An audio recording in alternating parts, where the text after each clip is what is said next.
أخرجت للناس تأمرون بالمعروف وتنهون عن المنكر وتؤمنون بالله. السلام علیکم ورحمۃ اللہ وبرکاتہ. بسم اللہ الرحمن الرحیم وبہ نستعین.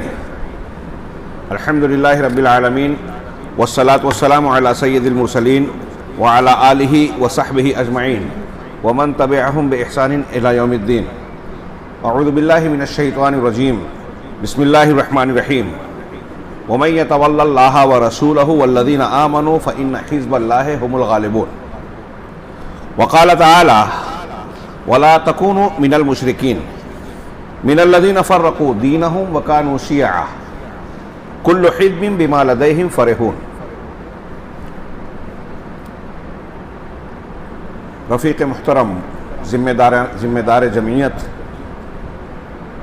محترم فاروق عمری صاحب حفظہ اللہ، جمعیت اور مسجد کے دیگر ذمہ داران، امام صاحب، میرے بزرگوں، دینی بھائیوں، میں اپنے جذبات کا اظہار کرنے سے قاصر ہوں کہ پہلی مرتبہ آپ حضرات کے درمیان حاضر ہونے کا شرف اللہ تبارک و تعالیٰ نے عطا فرمایا. یہ ایمان اور اسلام کی نعمت کی ایک برکت ہے کہ ہم اور آپ جو پہلی مرتبہ مل رہے ہیں، ہمیں ایسا احساس ہو رہا ہے کہ بڑی دور کی اور بڑی دیر کی شناسائی ہے. اس قربت کی بنیاد دین ہے. یہ رشتہ دینی ہے جو سب سے مضبوط ہے. اس رشتے سے زیادہ، عقیدے اور منہج کے رشتے سے زیادہ مضبوط تعلق دنیا میں کوئی اور تعلق نہیں ہے. کیسا زبردست اور بابرکت تعلق ہے، ہم صحابہ کرام میں اس کی مثالیں دیکھتے ہیں.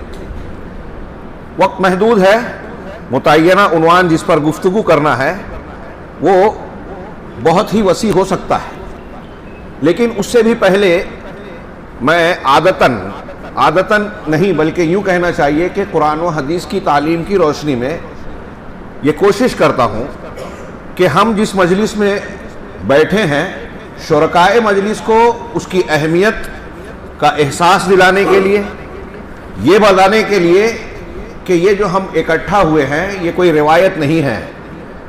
صرف یہ نہیں ہے کہ کوئی واقعہ پیش آ رہا ہے تو ہم بھی وہاں موجود تھے. جی نہیں، یہ ہمارے دین کا حصہ ہے. اور ابھی شیخ فاروق صاحب بیان کر رہے تھے کہ عبادات میں دل لگانے کا اور دل نہ لگنے کی وجہ کیا ہے، اور اس کا ایک بنیادی علاج بتایا کہ آپ اور ہم اللہ تبارک و تعالیٰ کی معرفت حاصل کریں، اس کی عظمت و کبریائی، اس کے اسماء و صفات اور اس کے جلال و عظمت کو سمجھیں تو اللہ تبارک و تعالیٰ کی عبادت میں دل لگے گا. اللہ تبارک و تعالیٰ کی عظمت و کبریائی کے نشانات اس پر اور اس سے متعلقہ چیزوں پر ایمان سے متعلق باتیں بھی ہیں، جیسے ایمان بالآخرہ، جنت اور جہنم.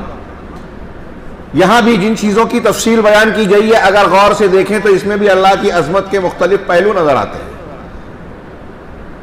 جب ایک بات روز قیامت کا منظر بتاتے ہوئے کہا گیا وَالْأَرْضُ جَمِيعًا قَبْضَتُهُ يَوْمَ الْقِيَامَةِ، کہ پوری زمین قیامت کے دن اللہ کی ایک مٹھی میں ہوگی. وَالسَّمَاوَاتُ مَطْوِيَّاتٌ بِيَمِينِهِ، قرآن کا ارشاد ہے یہ. اور سارے آسمان اللہ کے داہنے ہاتھ میں لپٹے ہوئے ہوں گے. بخاری مسلم میں یہ بات تفصیل سے بیان کی گئی ہے. سارے آسمان اور زمین اللہ کے داہنے ہاتھ میں لپٹے ہوں گے اور اللہ کہے گا انا الملک این الملوک الارض، میں ہوں بادشاہ، زمین کے بادشاہ کہاں ہیں؟ کہاں ہیں زمین میں ظلم اور جبر کرنے والے؟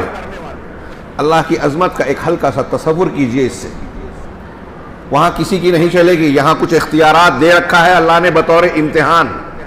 اب مالک یوم الدین جو ہوگا، یوم الدین میں صرف اسی کا اختیار ہوگا، کسی اور کی کوئی بات نہیں چلے گی. رب کی عظمت و کبریائی کا یہ ایک نشان، اور پھر اس کے بعد حساب و کتاب اور اس عظمت کے نشان میں ایک یہ کہ دنیا میں سب سے زیادہ اعلیٰ درجے کے جو بندے ہیں انبیاء کرام، ان کا معاملہ یہ ہوگا کہ نفسی نفسی نفسی کہتے ہوں گے، اور کسی کو جرأت لب کشائی نہیں ہوگی بغیر اجازت کے۔ آدم علیہ السلام سے لے کر حضرت عیسیٰ علیہ السلام تک، بلکہ سید المرسلین جناب محمد رسول اللہ صلی اللہ علیہ وسلم تک لوگ آئیں گے، ہر ایک معذرت کرے گا، مجھے اپنی فلاں خطا اور غلطی یاد آ رہی ہے، اور میرا رب آج اتنا غضبناک ہے کہ نہ پہلے ہوا تھا نہ بعد میں اتنا غضبناک ہوگا، مجھے اپنی فلاں غلطی یاد آ رہی ہے، میں نہیں جانتا میرے ساتھ کیا ہوگا۔ تصور کیجئے، یہ ہماری یہ کہانی نہیں ہے، ایک ٹھوس حقیقت ہے جو جناب محمد رسول اللہ صلی اللہ علیہ وسلم کی ثابت شدہ حدیثوں سے یقینی حیثیت رکھتی ہے ہمارے نزدیک۔ تصور کیجئے اس منظر کا، ہم اور آپ کہاں ہوں گے، کیا ہوں گے، رشتہ دار ایک دوسرے سے بھاگتے ہوں گے، اور پھر اگلا مرحلہ ہر شخص کو اس اگلے ان مراحل سے گزر کے جنت، جہاں کی نعمتیں ناقابل تصور ہے، دائمی ہے، جہاں اکتاہٹ نہیں ہوگی، وہاں زمین کا ایک حصہ، ایک کمان کا حصہ اللہ کے رسول نے فرمایا کہ دنیا اور دنیا کے اندر موجود تمام نعمتوں سے افضل ہے، ایک کمان کی جگہ۔ کتنی عظیم الشان نعمت ہے، اسے فراموش کر کے ہم دنیا میں مر کھپ رہے ہیں، اس کے لیے مرے جا رہے ہیں۔ اگر دنیا بہت کما بھی لی تو مر جانا ہے، چھوڑ کے جانا ہی ہے۔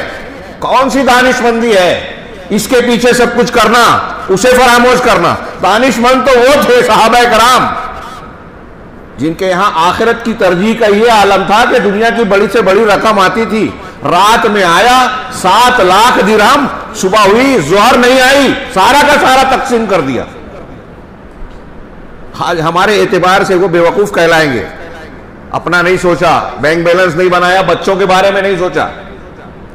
سوچتے تھے، انہیں بھی محبت تھی بچوں سے، لیکن اس محبت میں بچوں کو وہ کیا سکھاتے تھے؟ عمر بن عبدالعزیز نے اپنے 11 بیٹوں سے موت کے وقت کہا کہ زیادہ پراپرٹی چھوڑ نہیں رہا ہوں، اور مجھے اس کا دکھ بھی نہیں ہے، اگر تم لوگ برے ہو تو اس بات کا اندیشہ ہے کہ برائی میں میرے پیسوں کا استعمال کرو گے، یہ اچھی بات نہیں ہوگی، اور اگر تم لوگ نیک صالح اچھے ہو دیندار ہو تو کوئی پرواہ اور فکر کی بات ہی نہیں ہے، کیونکہ قرآن میں اللہ کا وعدہ ہے اللہ یتولی الصالحین، اللہ نیک لوگوں کا نگراں ہے، والی ہے، دوست ہے، تو وہ تمہاری دیکھ بھال کر لے گا۔ راوی کہتے ہیں کہ ان کے انتقال پر ایک بیٹے کے حصے میں 1 دینار آیا، اور زیادہ دن نہیں گزرا کہ میں نے دیکھا کہ ان کے بیٹے ہزاروں اور لاکھوں دینار کی تجارت کر رہے ہیں۔ اپنے بچوں کو، نوجوانوں کو دین سکھائیے، اس سے مستقبل کو جو تحفظ اور سیکورٹی ملتی ہے نا، آپ بڑی سے بڑی پراپرٹی دے دیں، اگر آپ نے سلیقہ نہیں سکھایا، دین نہیں بتایا، تو آن کی آن میں وہ تباہ ہو سکتی ہے، اور بلڈنگ والا دیر نہیں لگتی فٹ پاتھ پر آ جاتا ہے۔ یہ چیزیں محفوظ نہیں ہیں، اور یہ چیزیں دیر پا نہیں ہیں۔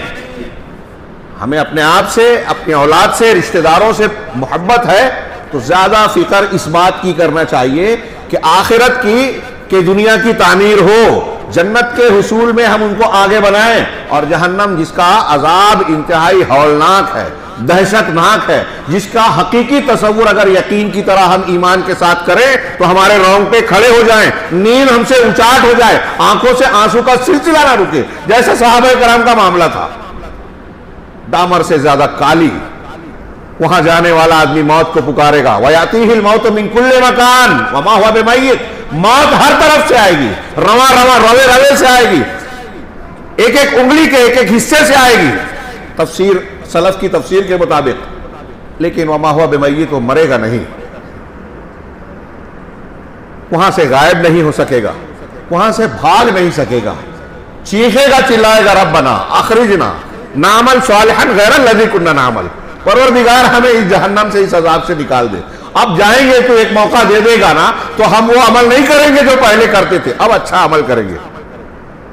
کہا جائے گا کلا اولم نعمرکم ما یتذکر فیہ من تذکر، کیا ہم نے تمہیں اتنی عمر نہیں دی تھی کہ اس میں جو نصیحت حاصل کرنا چاہتا، سدھرنا چاہتا، وہ سدھر سکتا تھا۔ وجاءکم النذیر، اور ڈرانے والا رسول بھی آیا تمہارے پاس، قرآن آیا، اللہ قرآن اور رسول کی تعلیمات کو پہنچانے والے اہل علم اور دعات بھی آئے، ڈرایا۔ یہ موقع کافی ہے، اب تم کو دوسرا موقع نہیں ملے گا۔ اللہ تعالی ہمیں جہنم سے بچائے. لیکن یہ کھیل نہیں ہے. عبادات میں دل لگنے والی جو بات تھی، اس کے ساتھ ساتھ میں یہ عرض کروں کہ ہم یہ جو ابھی یہاں اکٹھا ہیں، جیسا کہ میں نے عرض کیا کہ دین کے تعلق اور رشتے کی بنیاد پر، یہ کوئی مذاق نہیں ہے، یہ کوئی سرسری بات نہیں ہے، ہمارے دنیا داری کے امور سے اس کا تعلق نہیں ہے. اس کا تعلق اس کائنات میں ہمارے اور آپ کے وجود کے مقصد سے ہے. رب العالمین نے ہم سے جو مطالبہ کیا ہے، اس مطالبے کو سمجھنے اور اس کے پورا کرنے کی کوشش سے ہے. اس سے زیادہ سنجیدہ مجلس اور سنجیدہ گفتگو کوئی ہو ہی نہیں سکتی. لہٰذا اس سے زیادہ دلچسپی کسی اور میں لینا یہ عقل مندی تو نہیں ہو سکتی. ہماری یہ مجلس کتنی اہم ہے، یہ گفتگو اس کی کیا وقت ہے، یہ بتانے کے لیے، اس کی توجہ دلانے کے لیے میں نے یہ تمہیدی باتیں عرض کی. اور یہ بھی عبادات کا حصہ ہے، سیکھنا سکھانا. رب العالمین ہماری اس ملاقات کو مفید بنائے. مجھے جو بیان کر رہا ہوں ایسا نہ ہو کہ میرا یہ بیان قیامت میں میرے خلاف وبال بنے کہ آپ لوگوں کو کہتے تھے، آپ خود کرتے تھے وہ کام جس سے منع کیا جاتا تھا. مجھے بھی پروردگار نجات عطا فرمائے اور آپ تمام کو بھی ہمارے اس ملنے کو پروردگار دنیا اور آخرت میں مفید بنائے. اور آج جو بات میں بیان کرنا چاہتا ہوں، شیخ نے کہا نوجوانوں کے حوالے سے، معاملہ صرف نوجوانوں تک ہی نہیں ہے، کم عمر اور بزرگوں تک بھی ہے. ہاں، ابھی میرے سامنے ایک کال تھا، معلم امام ثوری کے معلم عمرو بن قیس الملائی، یہ کہتے ہیں کہ اذا رأیت الشاب اول ما ينشأ مع اہل السنت والجماعہ فرجہ. کسی نوجوان کی ابتدائی حصے کو دیکھو کہ وہ اہل سنت والجماعت کے ساتھ رہتا ہے، ان کے بیچ رہتا ہے، ان کی سنگت اختیار کرتا ہے، علماء سے، اہل علم سے. اہل السنہ والجماعت صرف نام کے نہیں کہ ہم اہل حدیث ہیں، اب دین کو کچھ نہیں جانتے، گپ شپ میں دنیا داری کی مجلسوں میں وقت گزار رہے ہیں، تو کوئی مطلب نہیں ہے اہل سنت والجماعت کی نسبت رکھنے سے. جو دین کو جاننے والے ہیں ان کی مجلس میں، صحبت میں کوئی نوجوان اپنی ابتدائی عمر کا ابتدائی حصہ اگر گزارتا ہے، فرض ہو تو اس سے امید رکھو کہ یہ ٹھیک ٹھاک ہوگا، اچھا ہوگا. وَإِذَا رَأَيْتَهُ مَعَ أَهْلِ الْبِدَعِ، اور اگر تم اسے اہل بدعت کے ساتھ دیکھو، فَيَأْسْ مِنْهُ، تو اس سے مایوس ہو جاؤ. فَإِنَّ الشَّابَّ عَلَىٰ أَوَّلِ نُشُوئِهِ، اس لیے کہ نوجوان اپنی ابتدائی پرورش کی بنیاد پر پروان چڑھتا ہے. جیسی اس کی ابتدائی صحبت ہوتی ہے ویسا ہی پروان چڑھتا ہے. لہذا یہ کوئی چھوٹی موٹی یا ہلکی پھلکی بات، فروعی قسم کا موضوع نہیں ہے، یہ ہماری زندگی کی مقصدیت کو متعین کرنے والا موضوع ہے. اور اس بات کو شروع کرنے سے پہلے میں توجہ دلاؤں گا قرآن مجید کی سب سے عظیم سورت، اللہ کے نبی جناب محمد رسول اللہ صلی اللہ علیہ وسلم نے جس کو کہا اعظم سورۃ فی القرآن. ابو سعید ابن المعلا رضی اللہ تعالیٰ عنہ نماز پڑھ رہے تھے، نبی کریم صلی اللہ علیہ وسلم کا گزر ہوا، صحیح بخاری، مسند احمد وغیرہ کی روایت ہے. آپ نے انہیں آواز دی، بلایا، انہوں نے نماز کو جاری رکھا. نماز سے فارغ ہو کر آئے، پوچھا اللہ کے نبی جناب محمد رسول اللہ صلی اللہ علیہ وسلم نے کہ میں نے بلایا تھا، آئے نہیں؟ قالا انی کنت اصلی، جواب دیا کہ میں اصل میں نماز پڑھ رہا تھا. اللہ کے نبی صلی اللہ علیہ وسلم نے جواباً اور تعلیماً کہا کہ الم تسمع قول اللہ تبارک و تعالی، کیا تم نے اللہ کے اس قول کو، فرمان کو نہیں سنا؟ یا ایھا الذین آمنوا استجیبوا للہ وللرسول اذا دعاکم لما یحییکم. اے ایمان والو، اللہ کی اور رسول کی بات کا جواب دو، سنو جب وہ تمہیں پکارے بلائیں اس چیز کے لیے جو تمہاری زندگی کے لیے، تمہارے لیے حیات بخش ہے، تمہاری دلوں کو زندگی دینے والی چیز ہے. نبی کریم صلی اللہ علیہ وسلم نے اس کے بعد بتایا کہ میں مسجد سے نکلنے سے پہلے تم کو قرآن کی سب سے عظیم سورت بتاؤں گا، اور پھر بعد میں بتایا سورہ فاتحہ کے بارے میں. اس حدیث میں بھی جو پہلا حصہ ہے، میں سورہ فاتحہ پر گفتگو کرنے جا رہا ہوں، لیکن پہلے حصے پر بھی غور کیجئے کہ اللہ کے نبی جناب محمد رسول اللہ صلی اللہ علیہ وسلم کہہ رہے ہیں، یاد دہانی کرا رہے ہیں اللہ کے فرمان کے مطابق کہ اگر اللہ اور اس کے رسول کا حکم ہو نفل نماز کے درمیان چھوڑ کر کوئی دوسرا کام کرنے کا، تو وہاں وہ زیادہ اہم ہو جاتا ہے. یہ جنت کا حصول اور جہنم سے بچاؤ کی جو بات ہم نے کہی نا، یہ کوئی کھیل کود نہیں ہے، آسان معاملہ نہیں ہے. اس کے لیے خاردار راستوں سے گزرنا پڑے گا، بدعات سے اپنا دامن کو بچانا، صحیح راستے اور صراط مستقیم پر قائم رکھنا یہ ضروری ہوگا. دین کو سمجھنا ہوگا. دین کے سمجھنے میں یہ دیکھیے، یہاں ایک حدیث ہم نے پڑھی، آپ غور کیجئے کہ نبی پاک صلی اللہ علیہ وسلم اپنے شاگرد صحابی رسول سے کہہ رہے ہیں کہ جب تم نفل نماز پڑھ رہے تھے میں نے آواز دی تو نفل چھوڑ کر آنا تھا. اس سے پتہ چلا کہ اللہ کے رسول کی پکار پر نفل کو ترک کر دیا جائے گا. وہ بھی عبادت ہے، وہ بھی نیکی تھی جو وہ کر رہے تھے. ایک نیکی ہم کر رہے ہیں، اللہ اور اس کے رسول کی پکار کسی دوسرے کام کے لیے اگر ہمیں بلا رہی ہے، اس نیکی کو چھوڑ دینا ہے. آج یہ ایک چھوٹا سا سبق میں نے جمعہ کا خطبہ اس تناظر میں دیا ہے پچھلے، اس ایک چھوٹا سا سبق ہمارے نوجوان بہت ساری جماعتیں سمجھنے کو تیار نہیں ہیں. مسلمانوں کی تنظیمیں عالم اسلام میں جو کام کر رہی ہیں، اخوان المسلمین، جماعت اسلامی، فلاں فلاں فلاں، شرک ہو رہا ہے. فضائل اعمال پہ ہم بات کر رہے ہیں. ان کی محنت کوشش ہو سکتا ہے ان کے اندر خلوص ہو، میں طنز نہیں کر رہا ہوں، تنبیہ کر رہا ہوں. غور کریں نبی کی دعوت کیا کہہ رہی ہے، قرآن کیا کہہ رہا ہے. اگر کوئی قوم شرک کر رہی ہے تو آپ اس سے خطاب کرتے ہوئے فضائل اعمال پر گفتگو کریں گے؟ یہ دعوت کا طریقہ ہے؟ کسی عالم مفتی سے دنیا کے پوچھئے کہ نبی کا یہ منہج ہے کیا؟ پوری جماعتیں اور تنظیمیں دنیا میں یہ کر رہی ہیں، اور جب جوش آتا ہے ہمارے نوجوانوں کو تو مسلمانوں کی پستی اور انحطاط کا سارا الزام یا تو حکام کو دیں گے یا علماء کو دیں گے. جماعت کے ذمہ دار ایسے ہیں، اس لیے ہم یہ ایک ٹرینڈ بن گیا ہے اور عوام اور اہل جہل کا یہ طریقہ کار ہے.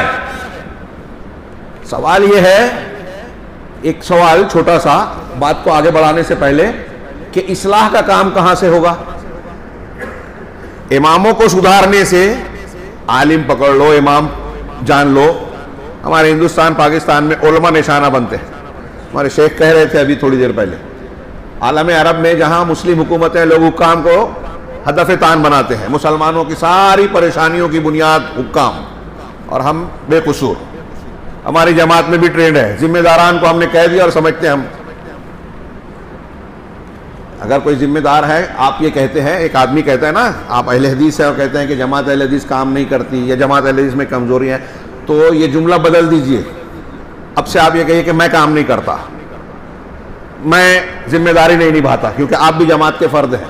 آپ جب اپنی جماعت کو کہہ رہے ہیں تو پہلے سوال کیجئے کہ آپ کیا کرتے ہیں، اور آپ کو جو کرنا چاہیے جب آپ نہیں کرتے تو کسی اور کو بولنے کا حق نہیں ہے کہ وہ اس کو جو کرنا چاہیے وہ نہیں کر رہا ہے. وہ کیا کر رہا ہے آپ کو تو پتہ ہی نہیں ہے. میرا سوال قرآن کی روشنی میں سوال یہ ہے کہ اصلاح کے لیے حکام، قائدین اور بڑوں کو سدھارنے سے اصلاح کا کام ہوتا ہے، نبی کا انبیاء کا طریقہ ہے، یا عوام اور نچلی سطح پر سے اصلاح کا کام ہوتا ہے؟ کوئی جواب دے گا حاضرین میں سے؟ جی صحیح جواب اس کا کیا ہوگا؟ قرآن کا جواب دیکھیے. اللہ تعالیٰ کا ارشاد ہے، سورہ رعد کی بہت مشہور آیت آپ نے بہت خطبہ سے سنی ہوگی، ان اللہ لا یغیر ما بقوم حتی یغیروا ما بانفسہم، کہ اللہ کسی قوم کی حالت کو نہیں بدلتا. ما بقوم، کسی قوم کے جو حالات ہیں اس کی تبدیلی، اس کو درست اور بہتر نہیں بناتا، تبدیل نہیں کرتا، مگر کب؟ حتی یغیروا، یہاں تک کہ وہ بدل دے ما بانفسہم، جو ان کے اپنے نفسوں کی حالت ہو. بالکل لفظی ترجمہ کیا. اپنے آپ کو اگر انہوں نے نہیں بدلا تو اللہ قوم کی حالت نہیں سدھارتا. قرآن کے اس فرمان سے کسی کو اختلاف مسلمان کو ہو سکتا ہے کیا؟ قرآن یہ کہہ رہا ہے کہ اگر آپ قوم کی اصلاح کرنا چاہتے ہو، جو لوگ حکومت کی، سیادت کی، مسلمانوں کی قوت کی بات کرتے ہیں، تحریکیں چلا رہے ہیں، تنظیمیں چلا رہے ہیں، علماء کو برا بھلا کہہ رہے ہیں، حکام کو گالیاں دے رہے ہیں، وہ اس آیت کی روشنی میں یہ سوال کریں کہ وہ دعوت و اصلاح کا وہ کام جو قرآن کہہ رہا ہے، نبی نے جو طریقہ اختیار کیا اسے اختیار کر رہے ہیں، یا کسی اور دانشور اور فلاں کے طریقے کو اختیار کر رہے ہیں. آپ حکام پر محنت کریں گے، آپ ان کو گالیاں دیں گے، آپ خلافت کو قائم کرنے کی بات کریں گے، جنگ اور لڑنے کی بات کریں گے، اس سے اصلاح ہوگی. انبیاء کرام کا یہی طریقہ تھا. کتنی صاف سیدھی بات ہے جو میں سوال اٹھا رہا ہوں, کتنی سمپل اور صاف بات ہے, لیکن قرآن اور حدیث کی یہ بالکل صاف باتیں ہیں آج ایک امت کے ایک بڑے طبقے کو سمجھ میں ہی نہیں آتی. ہمارا ایک نوجوان ہے, وہ اس قسم کی تحریکوں سے اور چیزوں سے وابستہ ہو کر امت کو اور اہل امت کو الجھنوں میں, پریشانیوں میں, اور خود اپنے آپ کو, اپنے اہل خانہ کو مصیبت میں ڈالتا ہے. فیشن بن گیا سوشل میڈیا پر, ایک خبر آئی اور تبصرہ شروع کر دیا. یہ اسلام ہے؟ آپ کے تبصرہ کرنے سے اصلاح ہوگی؟ دین کی کوئی خدمت ہو رہی ہے؟ جس حاکم کے بارے میں ابھی خبر صحیح ہے کہ غلط ہے, یہ دوسرے نمبر کی بات ہو گئی. جھوٹی خبریں بھی آئی اور لوگ کودنا اور اچھلنا شروع کر دیتے ہیں. کون سے دین کی خدمت کر رہے ہیں؟ ہم ہر نماز میں, میں واپس آ رہا ہوں, اس تمہید کو سامنے رکھ کر موضوع کی اہمیت و نزاکت کو سمجھیں. اللہ تبارک و تعالیٰ نے ہم پر نماز فرض کی. نماز کی ہر رکعت میں سورۃ الفاتحہ کی تعلیم دی کہ ہر امام ہو, مصلی ہو, دلائل ثابتہ متواترہ پختہ دلیلوں سے ثابت ہے کہ بغیر سورہ فاتحہ کے نماز نہیں ہوگی. وہ کوئی بھی ہو, مقتدی ہو, امام ہو, کچھ بھی ہو. لمبی چوڑی کتابیں لوگ لکھ کے مغز ماری کرتے ہیں. صحیح ثابت یہی ہے, سورہ فاتحہ جس نے نہیں پڑھی نماز نہیں ہوگی. اس کی بہت سی دلیلوں میں سے ایک وہ حدیث قدسی جو صحیح مسلم اور دوسری کتب میں ہے کہ اللہ تعالیٰ ارشاد فرماتا ہے, قسمت الصلاۃ بینی و بین عبدی. الصلاۃ کو میں نے اپنے, اللہ کہہ رہا ہے, رسول اللہ صلی اللہ علیہ وسلم نقل فرما رہے ہیں, حدیث قدسی ہے, اللہ کہہ رہا ہے کہ نماز کو, الصلاۃ کو میں نے اپنے اور اپنے بندے کے درمیان نصفین, آدھو آدھ, آدھی آدھی تقسیم کر دیا. یہاں الصلاۃ سے مراد کیا ہے؟ آگے جو بیان ہے اس سے واضح ہے کہ سورۃ الفاتحہ. اور عربی میں عام طور سے قاعدہ ہے کہ ایک پورا عمل نماز ہے اور اس کا ایک جز ہے سورہ فاتحہ. سورہ فاتحہ کو کہ ایک جز کو پورے کل کا نام دیا جا رہا ہے, الصلاۃ کہا جا رہا ہے. سورہ فاتحہ ایک ٹکڑا ہے نا نماز کا, اس میں رکوع ہے, سجدہ ہے, قیام ہے, کیا کیا عمل ہے نماز میں. لیکن اس حدیث قدسی میں اللہ تعالیٰ نے پوری نماز کا نام کسے دیا؟ سورہ فاتحہ کو. تو اہل علم کہتے ہیں کہ جب کسی ایک عمل کو, پورے عمل کا جو ایک حصہ ہے, اور اسے پورے عمل کا نام دیا جائے, یہ اس بات کی دلیل ہے کہ وہ اس عمل کا رکن ہے, اس کے بغیر وہ عمل ہو ہی نہیں سکتا. سورہ فاتحہ نماز کا رکن ہے, اس لیے اللہ نے کہا قسمت الصلاۃ. اور یہ جو میں استدلال کر رہا ہوں, سیدنا ابو ہریرہ رضی اللہ تعالی عنہ, محدث امت اور فقیہ امت, جن کو کچھ لوگ کہتے ہیں کہ ان کے اندر فقاہت نہیں تھی. یہ فقاہت نہیں تو اور کیا ہے؟ حضرت ابو ہریرہ نے یہ استدلال کیا کہ بغیر سورہ فاتحہ کی نماز نہیں ہوگی. اور اللہ کہہ رہا ہے کہ اپنے بندے اور اپنے آپ کے اپنے درمیان میں نے بانٹا. ہر بندے کے لیے کا امام اور مقتدی الگ الگ نہیں کیا. تو بندے کو نماز میں سورہ فاتحہ پڑھنی ہے. اب الحمدللہ رب العالمین الرحمن الرحیم مالک یوم الدین, 3 آیتوں تک اللہ تعالیٰ کہتا ہے کہ میرے بندے نے میری تعریف کی, حمد کی, میری ستائش کی, میری مجد اور بزرگی بیان کی. اور پھر ایاک نعبد و ایاک نستعین پر اللہ تعالیٰ تعریف کر کے کہتا ہے کہ یہ میرے اور میرے بندے کے بیچ, اور میرا بندہ جو مانگے گا دوں گا.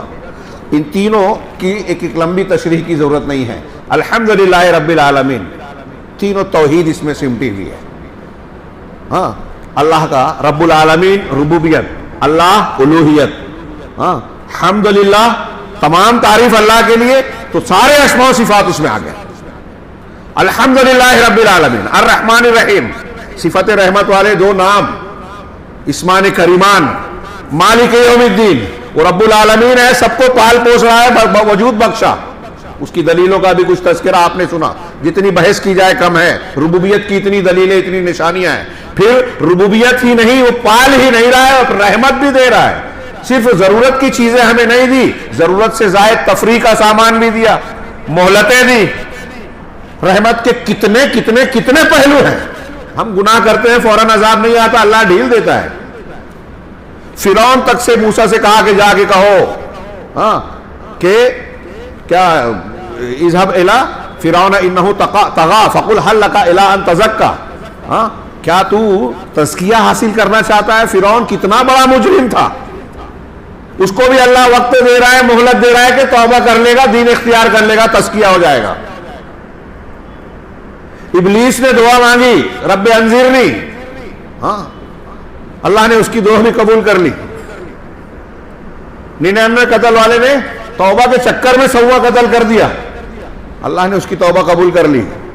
کیسی بے پایا رحمت ہے، رحمت کے کتنے پہلو ہے، کائنات کی کوئی چیز اس کی رحمت سے باہر نہیں۔ وہ الرحمن الرحیم ہے، لیکن اندھا معاملہ نہیں ہے، مالک یوم الدین بھی ہے، جزا کا دن مقرر ہے۔ اگر کسی نے ظلم و زیادتی کی ہے، سرکشی کی ہے، شرک کیا ہے تو پکڑے گا ضرور، انصاف ضرور کرے گا۔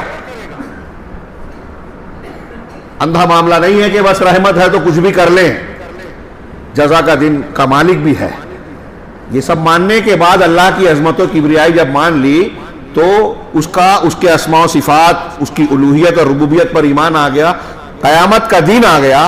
ان دونوں ایمانی بنیادوں میں متعلقہ سارے امور جنت جہنم سب آ گئے۔ اب یہ کہنے کے بعد بندہ کہہ رہا ہے ایاک نعبد و ایاک نستعین، تجھ کو سب مان لیا پروردگار، اب ہم یہ عہد و پیمان کرتے ہیں کہ ہم صرف تیری ہی عبادت کرتے ہیں۔ یہ مقصد ہے، غایت ہے۔ وَإِيَّاكَ نَسْتَعِينُ، اور تجھی سے مدد طلب کرتے ہیں۔ لا الہ الا اللہ کہہ کے انسان اسلام میں داخل ہوتا ہے۔ ایاک نعبد ایاک نعبد، یہ لا الہ الا اللہ کا کی ترجمانی کرتا ہے۔ اور وَإِيَّاكَ نَسْتَعِينُ، یہ اس ایاک نعبد، ہم تیری عبادت کرتے ہیں تو کیسے کرتے ہیں؟ تیری توفیق سے، تیری مدد سے، لہذا تجھی سے مدد طلب کرتے ہیں۔ وَإِيَّاكَ نَسْتَعِينُ، یہ لا حول ولا قوت کا، لا حول ولا قوت الا باللہ کی ترجمانی اس سے ہوتی ہے۔ یہ دونوں ایک دوسرے کا مفہوم بیان کرتے ہیں۔ علامہ ابن تیمیہ نے لکھا کہ بعض علماء سلف نے کہا کہ قرآن پچھلی تمام آسمانی کتابوں کا خلاصہ ہے، جامع ہے، مہیمن ہے۔ سورہ فاتحہ جو ہر نماز میں ہم کو پڑھنے کی تعلیم دی گئی، جس کے بہت سے نام ہیں اور اس کو سورۃ الدعاء بھی کہا جاتا ہے، اور اسی پہلو سے میں یہاں اس کا ذکر کر رہا ہوں کہ اللہ نے ہم کو مانگنا بھی سکھایا اسی نے۔ تو علامہ ابن تیمیہ کہتے ہیں کہ سورہ فاتحہ قرآن کا خلاصہ ہے، اور ایاک نعبد و ایاک نستعین یہ سورہ فاتحہ کا خلاصہ ہے۔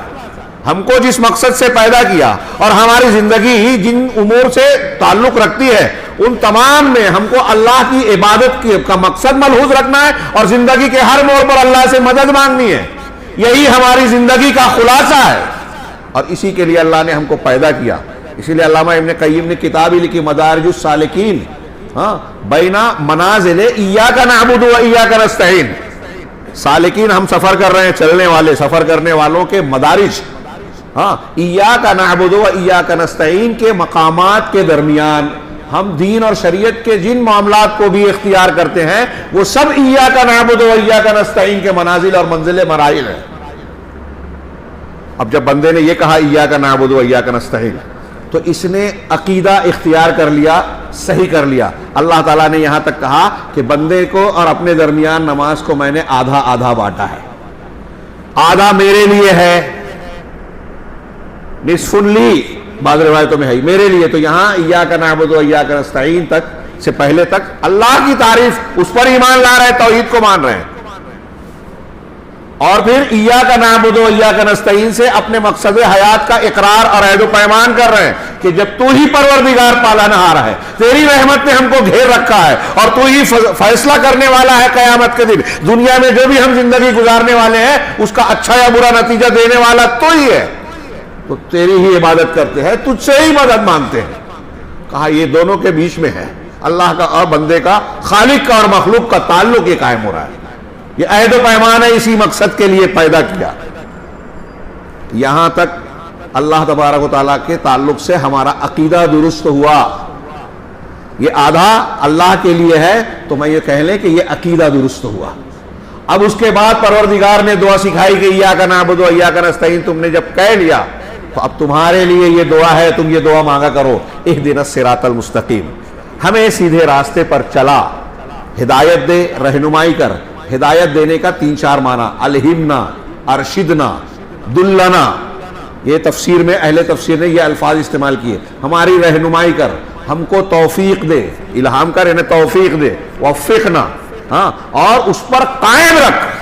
نماز پڑھ رہے ہیں, اللہ کو مانتے ہوئے دعا کر رہے ہیں, تو پہلی ایمان تو ہے نا.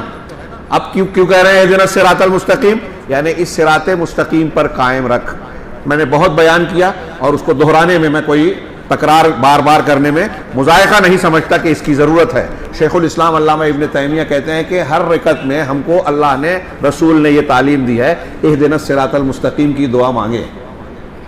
اس کا مطلب یہ ہوا کہ اللہ اور رسول ہم سے اور آپ سے یہ بہتر جانتے ہیں اور یہ بتا رہے ہیں کہ اس دعا کی ہم میں سے ہر شخص کو, مرد اور عورت کو, جوان بوڑھے کو, بچے کو, ہر ایک کو ضرورت ہے اس دعا کی. اس دعا کی ضرورت ہے کہ صراط مستقیم بتا, اس پر چلا, اس پر قائم رکھ. کیونکہ شیاطین الانس اور شیاطین الجن اس صراط مستقیم سے بھٹکانے کے لیے گام گام پر کھڑے ہیں. فتنوں کی یلغار ہے پوری دنیا میں. ان فتنوں میں سے کسی فتنے کا آپ ہم کوئی شکار ہو گیا, صراط مستقیم سے ہٹ گیا. اس لیے ہر روز ہر رکعت میں دعا کیجئے, اخلاص کے ساتھ, رسم کے طور پر نہیں, عادت کے طور پر نہیں, عبادت کے طور پر, سمجھ کر دل کی گہرائیوں سے کہ پروردگار سیدھے راستہ دکھا, اس پر قائم رکھ. چھوٹی موٹی بات نہیں ہے. ہماری زندگی کے سفر کے لیے سب سے پہلا قدم, سب سے بنیادی پتھر ہے یہ معاملہ خطا ہو گیا. اگر صراط مستقیم نہیں ہے, ہم دیکھ رہے ہیں, یہ عبرت کی بات ہے. زندگیاں کھپا دی لوگوں نے دین کی خدمت کے نام پر, شرک اور توحید پتہ نہیں ہے. زندگی لگا دی, دین کا کام کر رہے ہیں. ہمارے بیچ میں ارد گرد میں پائے جاتے ہیں. میں مذاق اور تردید کے طور پر نہیں, ہمدردی کے طور پر کہہ رہا ہوں, انہیں سمجھایا جائے. محنت کر رہے ہیں, وقت لگا رہے ہیں, پیسہ لگا رہے ہیں, اور نہ جانے کیا کیا ان کے جذبات ہیں. لیکن آپ ساری محنت کرنے کے بعد اگر شرک اکبر, کفر اکبر, بدعت میں, اور ایسی بدعت جو کفر تک پہنچانے والی اگر مبتلا ہیں, تو آپ کے سارے اعمال بیکار ہیں. کتنی, تھوڑی دیر کے لیے سوچئے کہ اس دعا کی کتنی ضرورت ہے. اور یہ ایک سنگل دعا نہیں ہے جو ہم نماز میں اور سورہ فاتحہ کے ذریعے سے بار بار دہراتے ہیں. فرض میں بھی, نوافل میں بھی, وتر میں بھی, نماز جنازہ میں بھی پڑھنا ہے, سنت ہے, ضروری ہے. جو نہیں مانتے غلط کرتے ہیں. تو یہ ثابت شدہ ہے. اس کے علاوہ کتنی جگہ یہ دعائیں ہیں. اللہم انی اسألک الہدی والتقی والعفاف والغنی. کون دعا مانگ رہا ہے؟ نبی پاک صلی اللہ علیہ وسلم سکھا رہے ہیں صحیح مسلم میں. حضرت ابن مسعود غالباً کہتے ہیں, ابن عمر, ابن مسعود رضی اللہ تعالیٰ عنہ, کہ اللہ کے رسول یہ دعا مانگا کرتے تھے, اے اللہ میں ہدایت, تقوی, عفاف, پاک دامنی اور غنا مانگتا ہوں.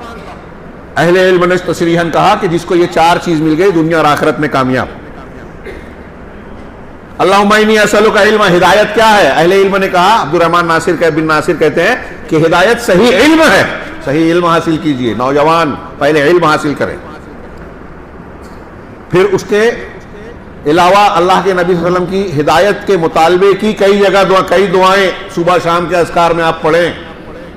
اس کے علاوہ ربنا لا تزغ قلوبنا بعد اذ ہدیتنا, ہمارے ہدایت دینے کے بعد پروردگار ہمارے دلوں کو ٹیڑھا نہ کر. ہدایت پر قائم رکھنے کی دعا. اللہ کے نبی سے حضرت عائشہ سے پوچھا کہ آپ کی زیادہ تر دعا کیا ہوتی تھی, تو کہتی تھی کہ آپ زیادہ تر دعا مانگتے تھے یا مقلب القلوب ثبت قلبی علی دینک, اے دلوں کو پھیرنے والے میرے دل کو اپنے دین پر جمائے رکھ. دین پر, یہی اہدنا الصراط المستقیم کی یہ تفاسیر ہیں. بار بار مختلف پیرایوں اور الفاظ میں دعا مانگنا. سوچئے, تھوڑی دیر کے لیے غور کیجئے کہ اللہ کے نبی جناب محمد رسول اللہ علیہ وسلم اس دعا کو مختلف انداز میں, اس کے مثبت اور منفی پہلو کو دونوں کے اعتبار سے ہم کو تعلیم دے رہے ہیں. کتنی اہمیت کی بات ہے یہ کہ ہم اپنے آپ کو, اپنے سیدھے راستے کو جانیں, اس کی حفاظت کریں, اور اس میں کجی اور ٹیڑھ پن سے اپنے آپ کو بچائیں.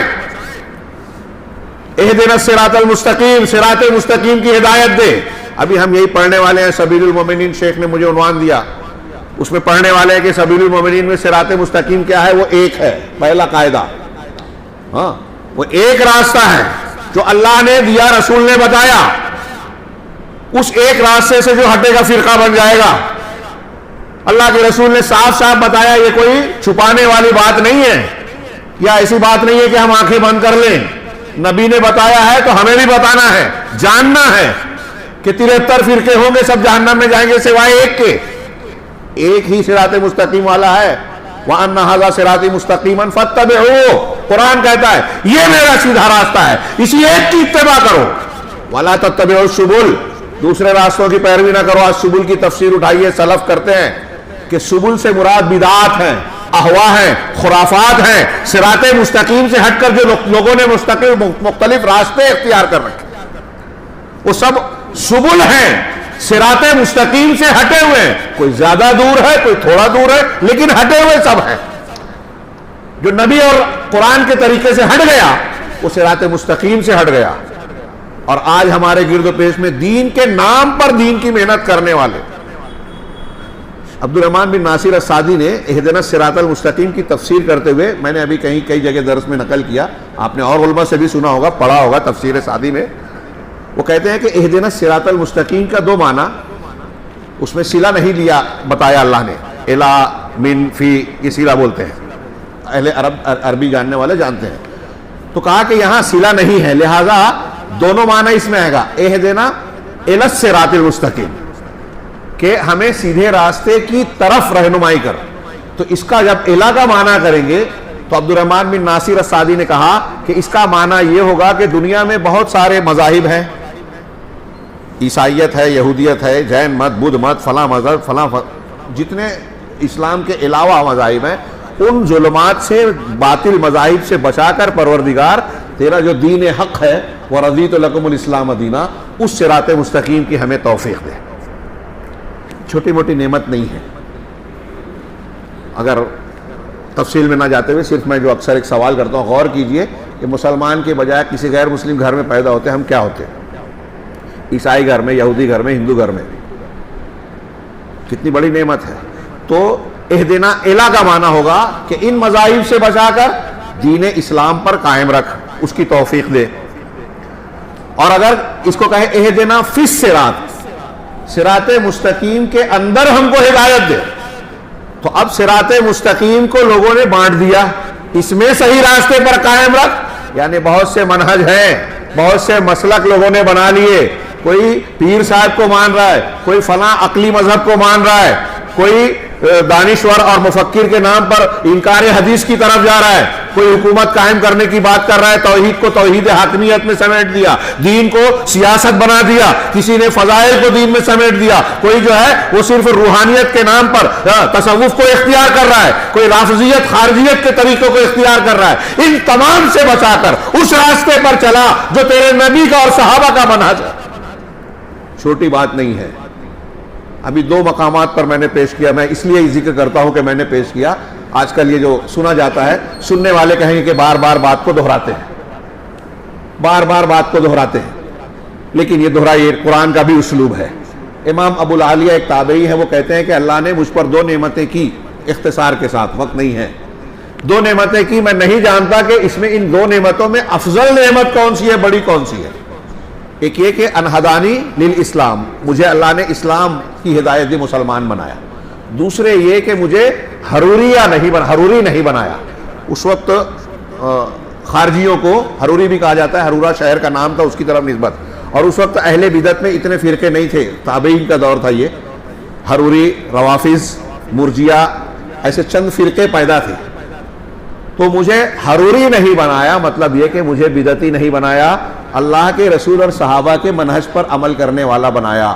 تھوڑی دیر کے لیے میں کہتا ہوں غور کیجئے کہ ایک تابعی اور بہت بڑے عالم تھے، وہ ان کی تفسیر اور حدیث میں تشریحات میں ان کے اقوال دیکھیے تو ان کے علم کی گہرائی کا اندازہ لگے گا۔ وہ ایک کہہ رہے ہیں اتنے بڑے عالم، ایک آدمی کا دوسرے مذہب سے بچ کر مسلمان ہونا اور ایک آدمی کا اہل بدعت کے مسالک سے بچ کر صحیح منہج والا ہونا، ان دونوں میں سے کون سی بڑی نعمت ہے ہم نہیں کہہ سکتے۔ کتنی بڑی نعمت ہوئی یہ، اللہ تعالیٰ نے اسی نعمت کو اختیار کرنے کی بار بار دعا سکھائی، اہدنا الصراط المستقیم۔ اب صراط مستقیم کون سا صراط مستقیم؟ صراط الذین انعمت علیہم، ان لوگوں کا راستہ جن پر تو نے انعام کیا، ان لوگوں کا راستہ جن پر تو نے انعام کیا۔ انعام یافتہ کون ہے؟ تفصیل کا موقع نہیں، سورہ نساء کی آیت کی روشنی میں من یطع اللہ ورسولہ کیا ہے، فاولئک مع الذین انعم اللہ من النبیین والصدیقین والشہداء والصالحین کے تحت کہتے ہیں کہ انبیاء صدیقین، شہداء اور صالحین. انبیاء کے بعد صدیقین اور شہداء صالحین میں سر فہرست کون ہے سب سے نیک لوگ؟ انبیاء کے بعد سب سے اونچا درجہ کن لوگوں کا ہے انسانی طبقات میں؟ یہ پوچھ رہا ہوں، ہمارے عقیدے کی چیز ہے. صحابہ کرام. تو اس سے معلوم ہوا کہ سورہ فاتحہ میں ہم کو یہ تعلیم دی جا رہی ہے. سورہ فاتحہ میں اور انعمت علیہم میں صدیقین ہے. بعض علماء نے کہا، غالباً علامہ شنقیطی نہیں، علامہ آلوسی، میں بھول رہا ہوں، شنقیطی نے کہا اس سے صدیق اکبر کا قرآن سے فضیلت ثابت ہوتی ہے. انبیاء کے بعد صدیقین کہا اور حضرت ابوبکر صدیق کو صدیق کہا گیا، لہذا انبیاء کے بعد ان کا درجہ ہے. اور صدیق میں صدیق اکبر اللہ کے رسول اللہ کے رفیق یار غار اور رفیق، ہر مقام کے رفیق کار. تو انعمت علیہم ان لوگوں کا راستہ جن پر تو نے انعام کیا. تو پہلے صراط مستقیم کیا ہے؟ صراط مستقیم وہ ہے جو قرآن و حدیث میں قرآن و حدیث ہے. ہاں، اتبعوا ما انزل الیکم من ربکم وان ھذا صراطی مستقیما فاتبعوہ. یہ جو آیتیں میں نے پڑھی اور جو چیزیں چھوٹ رہی ہیں، بیسیوں قرآن کی آیتیں سے یہ بات ہے. صراط مستقیم کیا ہے؟ اسلام ہے، قرآن ہے، قرآن کی حدیث کی تشریح حدیث ہے. قرآن اور حدیث صراط مستقیم. اور ان لوگوں کا راستہ جن پر تو نے انعام کیا، اس میں سر فہرست اللہ کے رسول بھی آ گئے اور پھر صحابہ کرام آ گئے. اس کا مطلب قرآن و حدیث کو ویسے ماننا ہے جیسے انعام یافتہ لوگوں نے مانا. میں جس کتاب کے حوالے سے آپ کے سامنے بیان کرنا چاہتا تھا، اب شاید موقع نہ ملے، اب شیخ عبد المالک کی کتاب ہے، اس میں انہوں نے 6 اصول بیان کیے کہ اگر آپ دین کے راستے پر چلنا چاہتے ہیں، اپنے آپ کو فتنوں سے محفوظ رکھنا چاہتے ہیں، دعوت اور تبلیغ کے معاملے میں صاف ستھرا اور اسلام اور مسلمانوں کی ترقی اور سعادت کی ضمانت حاصل کرنا چاہتے ہیں، تو یہ 6 اصول کو دھیان میں رکھنا ہے. اس میں پہلا اصول بتایا کہ طریق ایک ہے، راستہ صرف ایک ہے. بہت سارے راستے ہیں، ہم بولتے ہیں وہ بھی صحیح یہ بھی صحیح. آج کل یہ فیشن بن گیا ہے. مذاہب کے بارے میں کہتے ہیں سارے دھرم سچے ہیں. دنیا کا سب سے بڑا فراڈ ہے، میں بولتا ہوں سب سے بڑا دھوکہ. کوئی کتنا بھی برا مانے، ٹی وی چینل پہ بھی بلایا جائے تو دب کے نہیں بولنا. دیکھا میں نے ایک مضمون میں نے لکھا تھا، ایک صاحب کا فون آیا، کہا کہ کئی غیر مسلم متفق تھے، ہاں سارے دھرم سچے، ایک مسلمان تھے وہ بول نہیں رہے تھے، سب نے ان کو گھیر لیا لیکن وہ مطمئن نہیں کر پا رہے تھے. کر پائے نہ کر پائے لیکن یہ یقین رکھیں، سیدھا سوال کیجئے کہ کیسے سب کے راستے ایک ہے؟ ایک مذہب ایک چیز کو کہتا ہے کہ یہ پاپ ہے، دوسرا کہتا ہے کہ پنیہ ہے. گناہ اور ثواب دونوں الگ الگ ایک مذہب کے، تو دونوں صحیح کیسے ہوئے؟ آپ تثلیث مانتے ہو، مورتی پوجا کو مانتے ہو، اسلام کہتا ہے یہ مہا پاپ ہے، یہ ایسا گناہ ہے کہ معاف ہو ہی نہیں سکتا. میں نے پنڈت سے ایک بات چیت ہوئی تھی، میں نے اپنی کتاب میں درج کیا، وہ یہی کہہ رہا تھا. ہاں، تو کہا کہ سب میں آپ کے اندر بھی بھگوان ہے، پرماتما ہے، یہ ہے وہ ہے. میں نے قرآن والا اسکول اللہ احد اللہ الصمد ترجمہ کیا، سوال کیا، وہ جواب نہیں دے رہا ہے، گھما پھرا کے باتیں کر رہے ہیں. تو جذباتی انداز میں وہ باتیں کرتے ہیں. ہمارے ہاں بھی یہ چیزیں پیش ہوتی ہیں. بات کہاں سے پھیلتی جا رہی ہے. میں یہ عرض کرنا چاہتا ہوں کہ دین کے سلسلے میں ایک بات یہ کہ سچا راستہ، سیدھا راستہ ایک ہی ہے، باقی سب ظلمات ہے، نور ایک ہے، سب سبل ہے، صراط مستقیم ایک ہے. تو یہ پہلا قاعدہ کہ یہ دماغ میں رکھیں.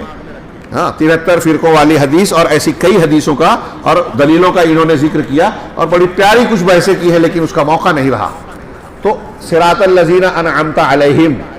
اب اس میں دوسرا قاعدہ انہوں نے بتایا کہ قرآن اور حدیث کی اتباع کرنی ہے. اگر آپ چاہتے ہیں دنیا کے جتنے مسلمان فرقے ہیں، وہ اخوانی ہو، فلانے ہو، دھماکے ہو، تحریکی ہو، صوفی ہو، بظاہر سب کہتے ہیں کہ ہم قرآن حدیث مانتے ہیں.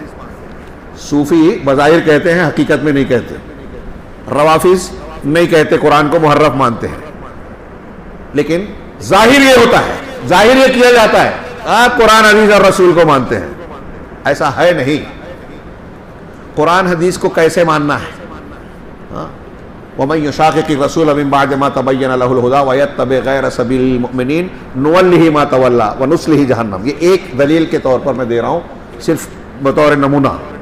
20 دلیلیں، یہاں کئی دلیلیں نقل کی. صراط الذین انعمت علیہم کو بھی ذکر کیا کہ جو رسول کی مخالفت کرے حق کے واضح ہو جانے کے بعد اور مومنین کے راستے کی مخالفت کرے، سبیل المومنین کے خلاف جائے، نولہ ما تولی، تو وہ جس راستے پر چل رہا ہے چلنے دیں گے، ونصلہ جہنم، اور جہنم میں ڈال دیں گے۔ کھیل تماشے کی بات ہے، ہمارا نوجوان آج کل اس کو سننے کو تیار نہیں ہے، علماء کرام اسے بیان کر رہے ہیں، ہاں، اور وہ گوگل پہ ادھر ادھر کی دانشوری کی بات سن کر ایسے لوگوں کے پیچھے جو عالم بھی نہیں ہے۔ یہ ایک مستقل موضوع ہے، شیخ نے ضمن ذکر کیا تھا کہ علماء کی ناقدری، علماء پر تنقید کرنا، علماء سے تعلق نہ قائم کرنا، یہ گمراہی کی ایک بنیادی وجہ ہے۔ اس میں تیسرا قاعدہ یہی بتایا ہے، تیسرا کہ قیادت، سیادت علم کی بنیاد پر ملتی ہے، علماء کی وجہ سے ہدایت ملتی ہے۔ 20 قول ہیں، آج کے خطاب میں نے ذکر کیا۔ سعید بن جبیر سے پوچھا گیا کہ ہلاکت کب آئے گی؟ کہا جب تمہارے علماء کم ہو جائیں گے۔ اللہ نے، رسول اللہ صلی اللہ علیہ وسلم نے قیامت کی نشانی بتائی کہ علماء، علم اٹھا لیا جائے گا، جہالت عام ہو جائے گی۔ علم کیسے اٹھائے گا اللہ تعالیٰ؟ علماء کو اٹھا کر، سینے سے علم نہیں اٹھائے گا۔ یہ بخاری مسلم کی حدیث کے مفہوم کو میں اپنے الفاظ میں بیان کر رہا ہوں۔ علماء کو اٹھا کر علم، اس کا مطلب جب علماء اٹھیں گے تو علم اٹھے گا، علم اٹھے گا جہالت پھیلے گی، جہالت پھیلے گی تو فتنے آئیں گے۔ قرآن حدیث کہہ رہی ہے۔ اس کا مطلب علماء کتنی بڑی نعمت ہے۔ کون سے علماء؟ علماء ربانیین، قرآن و حدیث کو جاننے والے، اس پر عمل کرنے والے، تقوی اور پرہیزگاری اختیار کر، چھوٹی موٹی نعمت نہیں ہے۔ میں نے ابھی نقل کیا کہ جس بستی میں عالم نہیں ہو، بعض علماء نے کہا کہ اس بستی میں رہنا جائز نہیں ہے آدمی کو۔ اگر آپ کے شہر میں عالم نہیں ہے تو وہاں چھوڑ دیجئے، وہ شہر جہاں عالم ہے وہاں جائیے۔ جیسے بستی میں ڈاکٹر کا ہونا ضروری ہے جسمانی علاج کے لیے، روحانی علاج کے لیے، آپ کے بچوں کو دین بتانے کے لیے عالم کا ہونا ضروری ہے۔ لیکن یہ یہود و نصارہ کا ایجنڈا ہے، خارجیوں کا طریقہ کار ہے۔ کاش وقت ہوتا، میں نے کسی خطاب میں بہت تفصیل سے بیان کیا کہ حضرت عثمان غنی رضی اللہ تعالیٰ عنہ پر، یہ سید قطب شہید، جن کو شہید کہتے ہیں، سید قطب، ابو العلا مودودی، ان لوگوں نے حضرت عثمان، حضرت امیر معاویہ کو جو ٹارگٹ کیا نا، یہ خارجیوں نے کیا تھا پہلے۔ عبداللہ بن سبا نے جب مخالفتیں شروع کی، یہودی تھا، مسلمانوں کو نقصان پہنچانے کے لیے مسلمان میں داخل ہوا، جب اس نے ان کے خلاف بولنے کی کوشش کی تو براہ راست اس زمانے میں ممکن نہیں تھا کہ حکام کے خلاف، صحابہ کے خلاف بات کو سن لے میں، صحابہ کے خلاف بات کو سن لے میں، اس زمانے میں یہ ممکن نہیں تھا۔ یہ اہل بدعت کا جو طریقہ تھا، روافض اور خوارج کا۔ چنانچہ اس نے جا کے جب مصر میں اپنا مرکز بنایا، بہت اختصار کے ساتھ یہ بتانا چاہ رہا ہوں کہ تانے بانے آج کی گمراہی کے، یہ جو ہمارے سوشل میڈیا پہ ہم تنقید کر رہے ہیں، کہاں سے ملتے ہیں؟ یہ رسول کی سنت اور تعلیم نہیں ہے، یہ عبداللہ بن سبا اور خارجیوں کا طریقہ اور منہج ہے۔ تو اس نے اپنے لوگوں کو، کچھ لوگوں کو، ٹولیوں کو تیار کیا، اپنے گرگوں کو، چیلوں کو، اور کہا کہ مسلمانوں میں بے چینی پیدا کرنی ہے، خلیفہ کے خلاف اکسانا ہے، مسلمان حکومت کو کمزور کرنا ہے۔ تو اس کے لیے کیا کرنا ہے؟ آپ کو الگ الگ ٹولیاں، 4 ٹولیاں بنائی۔ ہاں، مکہ اور مدینہ میں جاؤ، لوگوں سے ملاقات کرو، اور اس میں جو حکام ہیں ان پر تنقید کرو، قرآن و حدیث کے حوالے سے ان کے اندر برائیاں اور عیب تلاش کرو، لوگوں کو ان سے بدگمان کرو، اور تم اس مقصد کو پیش کرنے کے لیے اپنی ذاتی دشمنی یا کوئی بنیاد نہ بیان کرو، بلکہ یہ ظاہر کرو کہ تم امر بالمعروف اور نہی عن المنکر کا فریضہ انجام دے رہے ہو۔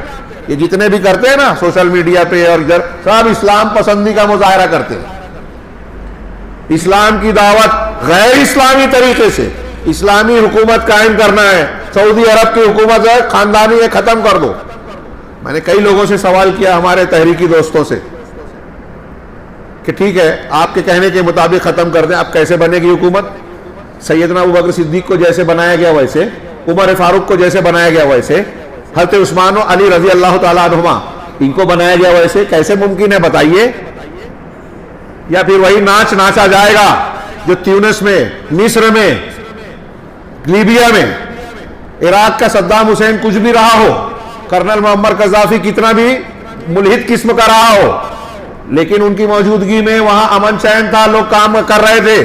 آج کے لیبیا میں، آج کے عراق میں، آج کے شام میں جائیے دیکھیے کیا حال ہے۔ جان مال عزت و آبرو کسی کی محفوظ نہیں ہے. یہ تحریکی یہی چاہتے ہیں کہ سعودی عرب میں بھی مکہ مدینہ میں بھی اسی طرح کی بے چینی بدامنی اضطراب ہو, لوگوں کی جان مال محفوظ نہ رہے. جب دشمنان اسلام چاہیں اعلی کار کو استعمال کر کے لوگوں کی جان مال سے, اسلام اور مسلمانوں سے کھیلیں, اور ہم اس کے اعلی کار بنتے ہیں, سوشل میڈیا پہ فارورڈ کرتے ہیں ان کی الٹی سیدھی خبروں. یہ ایجنڈا ہے یہود و نصارہ کا. علماء سے دور کرو, حکام سے بدزن کرو, اور خاص طور سے یہ ان کے, آج میں بار بار مختلف مقامات پر کہتا آ رہا ہوں کہ آن ریکارڈ یہ بات آ چکی کہ ان کے تھنک ٹینک, ان کے دانشوروں کی یہ کہنا ہے کہ اگر ہم کو کسی مسلمانوں کے طبقے سے سب سے زیادہ خطرہ ہے تو وہ سلفی ہیں, اہل الحدیث ہیں, ابو بکر صدیق اور عمر فاروق کے دین پر عمل کرنے والے ہیں. یہ وہ کہتے ہیں, اللہ کے گھر میں پوری ذمہ داری کے ساتھ کہہ رہا ہوں, آن ریکارڈ آ چکی ہے یہ باتیں. ان کا یہ کہنا ہے غیر مسلموں کا کہ اصلی اسلام کس کے پاس ہے, ہمارے مسلمان نوجوان جاننے ماننے کے لیے تیار نہیں ہے. یہ سعودی عرب کو کہتے ہیں کہ یہ ایجنٹ ہے ان کا. کون سعودی عرب؟ جہاں شرک اور بدعت نہیں ہے, وہ بھی مانتے ہیں شرک اور بدعت کرنے والے.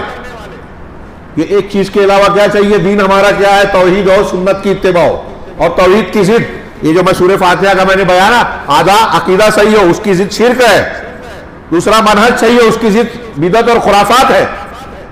سعودی عرب میں نہیں ہے یہ. عمومی سطح پر چوری چھپتے کوئی دنیا روئے زمین کا کوئی حصہ گناہوں سے خالی نہیں ہے, فرشتے کہیں نہیں ملیں گے. عمومی سطح پر جو خوبیاں یہ اس طرح کی ہے, قرآن کی تقسیم, دعوت و تبلیغ, پوری دنیا کے طلبہ کو پڑھانا, مساجد مدارس کی تعمیر, دعوت و تبلیغ کو تقویت دینا, پوری دنیا میں کہیں بھی اگر عیسائیت سے یہودیت سے ٹکراؤ ہے علمی سطح پر کتابوں کی شکل میں, تو سعودی عرب اور کویت اکیلے دو ملک ہیں جو مسلمان دعوت, اسلامی دعوت کے کاج کو آگے بڑھا رہے ہیں.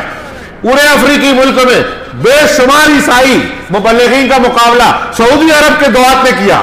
سعودی عرب سے مدد پانے والے دعات نے اسلامک سینٹرز قائم کیا. کئی سو, یہ ہوائی بات نہیں ہے, آپ تحقیق کر لیجئے, کئی سو ایسے عیسائی پادری جو کہ اسلام کے مسلمانوں کو عیسائی بنانے کے لیے وہاں گئے تھے, وہاں سعودی عرب کے بھیجے ہوئے دعات کی کوششوں سے, اسلامک سینٹرز کی کوششوں سے وہ مسلمان ہو گئے خود.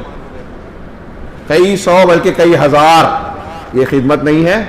یورپ امریکہ میں اسلامک سینٹرز اور لائبریریاں بنانا یہ خدمت نہیں ہے. اور جو شرک کی آبیاری کر رہے ہیں, جو ان کے اعلی کار بنتے ہیں, ترکی, ایران, پوری تاریخ میں ان شیعوں نے ہمیشہ اسلام اور مسلمانوں کے خلاف دشمنوں کا ساتھ دیا. ان کی ہم بات کرتے ہیں. بات کو میں سمیٹوں, یہ اشارے میں نے کیے, بہت سارے خطابات میں یہ باتیں تفصیل سے بیان کی ہے. ہاں, بات کو سمیٹوں. صراط الذین انعمت علیہم غیر المغضوب علیہم ولا الضالین. یہاں دیکھیے کہ انعام یافتہ لوگوں کا طریقہ اختیار کرنا اور مغضوب علیہم اور ضالین کے طریقے سے بچنا, یہاں دو پہلو ہیں اگلے اصول کی روشنی میں. دو پہلو کیا ہے؟ ایک یہ کہ جو صحیح منہج کے لوگ ہیں ان کے طریقے پر ہم چلیں, صحابہ تابعین ان میں سر فہرست ہے. قرآن حدیث کو اس طریقے سے مانیں, اس طریقے سے ہر معاملے کو اختیار کریں, دعوت و تبلیغ کا معاملہ بھی. اور اس میں اصل میں صبر کی ضرورت ہوتی ہے, قربانی کی ضرورت. ہمارا نوجوان نا وہ فوری رزلٹ چاہتا ہے. یورپ, امریکہ اور فلاں ملک نے مسلمانوں پہ حملہ کیا تو ہماری طرف سے ایسے ہی منہ توڑ فوراً جواب دیا جائے. دعوت و تبلیغ اور انبیاء کے طریقے کا جواب دینے میں کہتے ہیں کہ اس میں مزہ نہیں آ رہا ہے. نبی کریم صلی اللہ علیہ وسلم اور انبیاء کی سیرتوں کو پڑھیے, کتنے لمبے لمبے عرصے تک صبر کیا, دعوت دی. تو کیا وہ غلط تھا؟ کیا آپ وہاں بھی یہ فتویٰ دیں گے جو آج علماء کو دے رہے ہیں, صحیح منہج والے لوگوں کو دے رہے ہیں؟ خیر, اللہ کے رسول صلی اللہ علیہ وسلم کی مدد, اللہ کے رسول صلی اللہ علیہ وسلم کی اتباع میں اور یہ کتاب و سنت کی اتباع میں مدد ملتی ہے. مسلمانوں کے انحطاط کا فیصلہ ہوتا ہے. میں نے جمعہ کے خطبے میں لمبا واقعہ بیان کیا کہ جب اللہ کے رسول کی وفات ہوئی, لوگوں نے ابوبکر صدیق سے کہا کہ جیش اسامہ کو واپس بلا لیجئے. ہاں, اللہ کے رسول کی وفات ہو گئی, مدینہ کے ارد گرد کے قبیلے جو ہے وہ مرتد ہو رہے ہیں. تو اگر آپ اس لشکر کو رومیوں کے مقابلے کے لیے بھیج دو گے تو ہمارے یہاں تو بڑا مسئلہ ہو جائے گا. سیدنا ابوبکر صدیق کا جملہ, ہاں, آب زر سے, اور یہ تحریکیوں اور ان لوگوں کو لکھنے کی ضرورت ہے, سمجھنے کی ضرورت ہے. وہ ایمان, یہ جو لوگ کہہ رہے تھے ابوبکر صدیق سے کہ کیسے حالات ہیں ادھر ارد گرد کے لوگ مرتد ہو رہے ہیں, لوگ مرتد ہو رہے تھے قبائل. تو حالات کا جو بولتے ہیں نا, خبریں پڑھو, اخبار پڑھ کے لوگ فتوے دیتے ہیں, ٹی وی چینل پہ سچی جھوٹی خبریں, یہ قرآن حدیث کو پڑھنے والوں کو بھی لڑائی کے معاملے میں، جہاد کے معاملے میں علامہ ابن تیمیہ اور ان لوگوں نے دلائل سے بیان کیا کہ عام عالم بھی اس میں فتویٰ نہیں دے سکتا، جاہل تو دور کی بات ہے، خواص کا کام ہے، سیاست عوام کا کام نہیں ہے، یہ جمہوریت اور خارجیت دین نہیں ہے، اسلام نہیں ہے۔ تو سیدنا ابوبکر صدیق سے بھی ان لوگوں نے کہا کہ حالات کا تقاضا ہے کہ فوج کو باہر نہ بھیجو، ورنہ یہ تو حملہ کر ہلہ بول دیں گے مدینہ میں۔ تو ابوبکر صدیق نے جملہ کیا کہا کہ اس ذات کی قسم جس کے ہاتھ میں میری جان ہے، جس لشکر کو رسول اللہ صلی اللہ علیہ وسلم نے روانہ کیا، تیار کیا، اسے میں نہیں روک سکتا، جس جھنڈے کو اللہ کے رسول نے باندھا اسے میں نہیں کھول سکتا، چاہے مدینہ میں کتے ازواج مطہرات کے پیروں تک پہنچ جائیں، نہیں چھوڑ سکتا۔ عقل اور شعور کا، حالات حاضرہ کا تقاضا ایک طرف، اتباع سنت کا طریقہ ہے ایک طرف۔ سیدنا ابوبکر صدیق نے یہ سیکھا تھا اللہ کے رسول کی تعلیم سے کہ رسول کی سنت کو ترجیح حاصل ہے، دنیا کے حالات کچھ بھی ہوں، سنت کی اتباع میں برکت ہے، سنت کی اتباع میں اللہ کی مدد ہے۔ لہذا ابوبکر صدیق نے جب پوری جوش سے، جرت سے اس لشکر کو بھیجا تو کیا ہوا؟ اسامہ کا لشکر اسی روایت میں ہے، آپ دیکھیے روایتوں میں کہ جہاں جہاں سے جس قبیلے سے گزرتا گیا وہاں لوگ کہتے کہ ارے یہ رومیوں سے پنجہ آزمائی کرنے جا رہے ہیں، مقابلہ کر رہے ہیں، ہاں ہم تو ان کے سامنے، رومیوں کے لشکر کے سامنے کچھ بھی نہیں ہے، ان کی مدینہ میں بڑی طاقت ہوگی تبھی تو یہ جا رہے ہیں رومیوں سے لڑنے۔ تو ہم چپ بیٹھتے ہیں، دیکھتے ہیں رومیوں کے مقابلے کے بعد کیا ہوتا ہے۔ وہاں پہنچنے کے بعد جیسے اسامہ کو فتح حاصل ہوئی، ان کو فتح ملی، سارے فتنہ سر اٹھانے والے قبائل جو خاموش بیٹھ گئے۔ سیدنا ابوبکر صدیق رضی اللہ تعالیٰ عنہ کی فراست، اور فراست کون سی؟ دینی، رسول اللہ صلی اللہ علیہ وسلم کی اتباع والی فراست، اتباع رسول میں اللہ کی مدد ہے۔ آپ سوچتے ہو کہ ہم ایسے لڑ لیں گے، ویسا کر لیں گے، اور ہمارے مخالفین یہ کر رہے ہیں، وہ کر رہے ہیں، وہ جو بھی کر رہے ہیں، آپ دین کے طریقے میں رہیں، قرآن و حدیث کا اسلوب اختیار کریں، نبی کا اور صحابہ کا منہج اختیار کریں۔ کوئی کتنی بڑی بھی ڈائری لکھنے والا علامہ ہو، اس کے فالوورز ہوں، ہے نا، بڑے بڑے ناموں کے پیچھے ہمارے نوجوان دیوانے ہوتے ہیں، یہ دلیل نہیں ہے، بہت بڑا فریب اور دھوکہ ہے، بہت بڑی مصیبت اور فتنہ ہے۔ ہوش کے ناخن لیجئے، جو میں نے تمہیداً بیان کیا کہ یہ کتنا اہم مسئلہ ہے۔ صراط الذین انعمت علیہم غیر المغضوب علیہم ولا الضالین، اس سلسلے میں کافی کچھ چیزیں بیان کرنی تھی لیکن اس کا موقع نہیں ہے۔ میں صرف ایک بات، ایک قول علامہ ابن تیمیہ کا پیش کر کے کہ ایک تو وہ ہے جو صراط مستقیم والے ہیں، اور ایک وہ جو بگڑے ہوئے ہیں۔ عنوان کے قوس میں ہم نے یہ لگایا تھا کہ تحریکی بدعت، قرآن و حدیث اور صحیح منہج سے جہاں کوئی شخص کسی بھی طریقے پر ہٹتا ہے وہ بدعت والا ہو جاتا ہے۔ اہل اہوا، اللہ تبارک و تعالیٰ نے قرآن میں متعدد مقام پر کہا ہے کہ ہوا پرستی نہ کرو، لا تتبعوا الہوا، خواہش کی پیروی نہ کرو۔ تو اہل علم نے سوال کیا، ایک آدمی دنیا میں جتنے بھی ہیں نا، چاہے وہ صحیح منہج کے لوگوں، کہیں نہ کہیں خطا اجتہادی یا عملی ہو جاتی ہے، تو ایک آدمی کو ہم کب کہیں گے کہ یہ اہل اہوا میں سے ہے، یہ قرآن اور حدیث کے خلاف جا رہا ہے، بدعتی ہے، اس سے تعلق نہیں رکھنا چاہیے؟ ابھی شعبان کا مہینہ ہے، کچھ لوگ بدعت کا ارتکاب کریں گے، تو کس بنیاد پر ہم کسی کو اہل بدعت مانیں گے اور اس کو الگ مانیں گے؟ تو اس کی وضاحت کرتے ہوئے بہت سارے اقوال میں سے صرف ایک قول پیش کر رہا ہوں۔ علامہ ابن تیمیہ کہتے ہیں کہ وہ بدعت جس کی وجہ سے آدمی اہل اہوا میں شمار ہوگا، اسے اہل سنت سے الگ مانا جائے گا۔ کون ہوگا؟ کہ جو سنت کے جاننے والے علماء کے نزدیک قرآن و حدیث کی جو تعلیمات ہیں اس کی خلاف ورزی کرنے والا جو شخص ہوگا، واضح طور پر جو قرآن و حدیث کی واضح تعلیمات ہیں اس کی مخالفت کرنے والا۔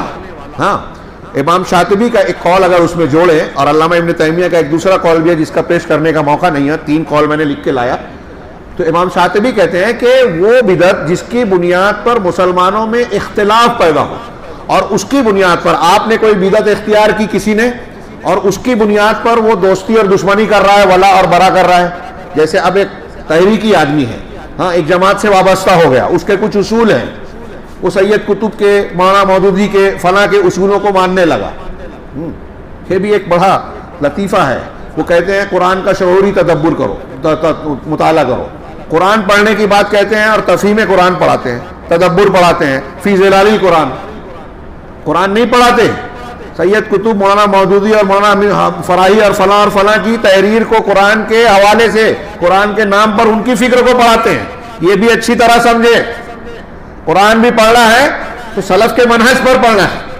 تو خیر امام شاطبی کے قول اور علامہ ابن تیمیہ کے قول کو ملا کر میں یہ سمجھانا چاہتا ہوں کہ اگر کوئی طریقہ اختیار کرتا ہے قرآن حدیث سے ہٹ کے اور اس کی بنیاد پر دوستی اور دشمنی کا معاملہ طے کرتا ہے کہ جو ہمارا موافق ہے وہ سچا, جو ہمارے خلاف ہے اس کو الزام دیا. سید قطب نے کہا کہ دنیا میں آج جتنے بھی مسلم معاشرے ہیں سب کافر. وہ مسجد میں امام نماز پڑھا رہا ہے یا اذان دے رہا ہے, اشہد ان لا الہ الا اللہ اشہد ان محمد رسول اللہ کا اعلان کر رہا ہے, لیکن وہ ہے جاہلی معاشرہ, کافر ہے. ان کا ذبیحہ اہل کتاب سمجھ کے کھایا جائے گا. سید قطب نے یہاں تک کہا, اشماوی نے خود لکھا کہ میں ان کے پاس پہنچا جمعہ کا دن تک, کہا چلو جمعہ کی اذان ہو رہی ہے نماز پڑھے. کہا خلیفہ نہیں ہے تو جمعہ نہیں ہے. جمعہ کی نماز وہ پڑھتے ہی نہیں تھے. اور ہمارا نوجوان اس کی اور ان کے متعلقین کی فکر کے پیچھے مرا جا رہا ہے, جو جمعہ اور جماعت کے قائل نہیں ہیں, جو حدیثوں کا رد کر رہے ہیں. اور یہ جتنے ہیں, میں آگے کے قول سے ایک بات صرف کہہ کے بات کو ختم کر دوں گا. آگے انہوں نے کہا کہ یہ بدعتی اہل اہوا کون ہے, جیسے خوارج کی بدعت, روافض کی بدعت, قدریہ کی بدعت, مرجیہ کی بدعت. خوارج جو کبیرہ گناہ کا ارتکاب کرنے والے کو اسلام سے خارج اور کافر کہتے تھے, نتیجے میں حضرت علی اور بڑے بڑے صحابہ کو کافر کہا, ان کو قتل بھی کیا. کافر کہہ کے مسلمان کے خون کو, مال کو حلال کر لیا, ان کی عورتوں کو حلال مان لیا. یہ خارجی ہیں. ایک بہت مختصر تعارف. اس کے بالکل خلاف مرجیہ ہیں. ایمان کو اتنے ایک آدمی نے کلمہ پڑھ لیا, اب وہ کوئی بھی گناہ کر لے کافر نہیں. ہاں, اس کے بعد روافض ہیں, اہل بیت کے سلسلے میں غلو اور صحابہ کرام کو مرتد قرار دیتے ہیں, قرآن کو محرف مانتے ہیں. ان کا پورا اسلام ہمارے اسلام کے پیرالل چلتا ہے, ہر چیز میں مخالفت. اثنا عشری خمینی کا فتویٰ تھا. اگر کہیں کوئی سنی شیعہ آدمی ہے, سنی شیعہ عالم نہیں ہے, کوئی ضرورت ہو تو سنی عالم سے فتویٰ پوچھ لے. سنی عالم جو فتویٰ دے اس کی خلاف ورزی کرے. میں ایک چھوٹی سی مثال دے رہا ہوں, ان کے مسلک کا مزاج. سنی عالم جو فتویٰ دے تو اس کی مخالفت کرے یہ شیعہ. اگر وہ غلط بھی کرے گا تو مخالفت سنی کا ثواب ضرور ملے گا. ان کے مذہب کی بنیاد ہے مخالفت سنی. کوئی ایک عمل عقیدے سے لے کر آداب تک کوئی ایک عمل, وضو میں بھی ان کی مخالفت ہے. اللہ تعالیٰ کے عقیدے میں اللہ کو بدا والا مانتے ہیں, سب چیزوں کا علم نہیں ہے, تقدیر کا انکار کرتے ہیں, اور نہ جانے کیا کیا. قرآن کو محرف مانتے ہیں. 1 2 5 7 نہیں 5000 سے زائد روایتیں ان کی امہات الکتب میں ہے کہ یہ قرآن محرف ہے, اور ہر قسم کی تحریف اس میں موجود ہے. نعوذ باللہ من ذالک. خیر, بات کافی وقت زیادہ ہو رہا ہے, بات کو سمیٹتے ہیں کہ روافض اور قدریہ جو تقدیر کا انکار کرنے والے ہیں. ہاں, عبداللہ ابن مبارک, علامہ ابن تیمیہ کہہ رہے ہیں کہ شیخ عبداللہ ابن مبارک, یوسف ابن اسباط اور ان کے علاوہ کئی علماء نے یہ کہا, یہ جملہ غور سے سنیے, وہ کئی علماء نے کہا کہ 72 فرقے, اللہ کے رسول نے کہا نا کہ 73 ہوں گے, سب جہنم میں سوائے ایک کے, نجات پانے والا ایک ہوگا, سب جہنم میں جائیں گے. تو جو 72 ہوں گے, تو جو 72 فرقے ہیں ان کے اصول, جڑ, بنیاد یہی 4 فرقے ہیں: خوارج, روافض, قدریہ, مرجیہ. کسی موقع سے اس کی تفصیل بیان کروں گا, یہاں صرف اختصار کے ساتھ یہ کہ نوجوانوں کو, جو لوگ یہ نعروں سے اور اس سے متاثر ہوتے ہیں, فلاں کام فلاں ٹی وی پہ آ رہا ہے, فلاں کی کتاب اتنی مقبول ہو گئے, اس کے اتنے فالوورز ہیں, کہ جتنے گروہ ہیں بدعتی, جتنے صوفی ہوں, تحریکی ہوں, فضائل اعمال والے ہوں, ہاں, اور جتنے گروہ ہمارے ارد گرد پائے جاتے ہیں, آپ ان کا تھوڑا سا مطالعہ کریں. یہ 4 جو گمراہ اہل بدعت کے اصول اور جڑ بتائے گئے نا, کہ 72 فرقوں کی جڑ بنیاد یہ 4 ہیں. ان چاروں کے اثرات جتنے بدعتی ہیں سب جگہ نظر آئیں گے. کاش وقت ہوتا, میں تحریکیوں کے بارے میں اس سے پہلے خطابات میں بیان کیا ہوں کہ ان کے یہاں خارجیت ہے, گناہ کبیرہ کا ارتکاب, ووٹ دینا شرک ہے. جماعت اسلامی کا مولانا مودودی صاحب کا فتویٰ تھا, ان کی گود میں پلنے والی تنظیم پر پابندی لگی, یہ فتویٰ دیتے تھے صاحب مرتد. ابھی وہ جماعت اسلامی والوں کو بھی کہہ رہے ہیں کہ سیاسی پارٹی بنا لی, مرتد ہو گئے. ان کے لوگ فتویٰ دے رہے ہیں, کافر مرتد ہونے کا فتویٰ دے رہے ہیں, تکفیر کا فتنہ, گناہ کے ارتکاب پر تکفیر کا فتنہ, اور پھر کافر قرار دے کے ان کے خلاف جنگ. ہمارے یہاں کچھ شدت والا معاملہ زبانی اور علماء کے خلاف ضرور ہے. آپ عالم اسلام میں جائیں, ہزاروں لوگوں کو قتل کروایا لوگوں نے. آپ سوڈان کی, الجزائر کی, شام کی, ہاں, مصر کی, ان ممالک کی تاریخ پڑھی ابھی تازہ، خون کے آنسو روئیں گے، مسلمان کو یہ مسجدوں میں دھماکے ہو جاتے ہیں اور اس طرح کے، یہ داعش پیدا ہوئی، دروز اور دوسرے لوگ مسلمانوں کو قتل کرتے ہیں، کس بنیاد پر؟ آپ کے اطراف کے کچھ لوگ گئے تھے نا داعش کے نام پر، یہی نہ اپنے والدین کی سنا، نہ علماء کی، نہ بزرگوں کی، چلے گئے دو جذباتی ہو کر، واپس آئے کہا کہ داعش وہ نہیں ہے جو ہم سمجھتے تھے۔ ارے ہم تو کہہ رہے ہیں نا وہ نہیں ہے جو وہ بتاتے ہیں، وہ اسلام کے خادم نہیں ہے، یہود و نصارہ کے خادم ہیں، ان کے اعلی کار ہیں، ان کا کام آسان کر رہے ہیں، یہ انہوں نے تشکیل دیا اور بنایا ہے۔ شو کیا جاتا ہے کہ یہ سلفی ہیں، سلفیوں کو وہ دھمکی دیتے ہیں کہ سلفیوں کو ہم مار ڈالیں گے۔ سعودی عرب ان کا پہلا نشانہ ہے، اہل حدیث علماء کو وہ زرخرید کہتے ہیں، حیض و نفاس کے علماء کہتے ہیں، شیخ ابن باز، علامہ البانی، ابن عثیمین رحمہ اللہ کو، انہی پر طعن و تشنیع کستے ہیں، انہی کو نشانہ بناتے ہیں، اور پھر انہی کو یہود و نصارہ کا دوست بھی کہتے ہیں۔ عجیب تضاد ہے، ہمارا نوجوان آج کھولنے کے لیے تیار ہی نہیں۔ تو یہ جو خلافت، اسلام پسندی کے جو نام لیے جا رہے ہیں، یہ اسلام کی خدمت نہیں کی جا رہی ہے۔ آپ ان کے یہاں دیکھیے کہ روافظ کے افکار ملیں گے، رافضیوں کا، خارجیوں کا، اور اسی طریقے سے یہ قدریہ اور مرجیہ کا۔ ابھی اسی کتاب میں شیخ نے بڑے اچھی جگہوں پر لکھا ہے کہ حیرت انگیز بات یہ ہے کہ یہ مسلمان، سچے مسلمانوں کے لیے جو اہل دعوت حق ہیں، صحیح منہج والے سعودی عرب اور علماء، سلفی علماء، ان کے حق میں یہ لوگ خارجی ہیں، یہ تحریکی جو ہے خارجیت برتتے ہیں کہ ان کو مار ڈالو، قتل کر دو، یہ کر دو، ان کے لیے خارجی ہیں۔ اور جو ان کے حکام ہیں جن سے ان کو موافقت ہوتی ہے تو وہ شرک کر لیں، قبر پہ جا کے وہ کچھ بھی کر لے، وہ حرم پہ بم چلا دے، تو ان کے تعلق سے یہ مرجیہ ہیں، ان کا سب گناہ معاف، مرجیہ، اور ان کی چھوٹا سا گناہ بھی معاف نہیں ہے، یہ خارجیت۔ تو ان کے یہاں سریت ہے، ان کے یہاں رافضیت ہے، ہاں ان کے یہاں صوفیہ کا وہ جو عقیدہ ہے وحدت الوجودی ہندوؤں والا، یہ پایا جاتا ہے۔ اللہ تعالیٰ کے اسماء و صفات کے بارے میں جو گمراہ اور بدعتی فرقوں کا عقیدہ ہے وہ تحریکیوں کے یہاں، ہمارے یہاں جو احناف پائے جاتے ہیں، شریعت ماتریدیت کے ماننے والے، ان کے یہاں یہ چاری بنیادی قسم کی گمراہیاں اور بدعتیں پائی جاتی ہیں۔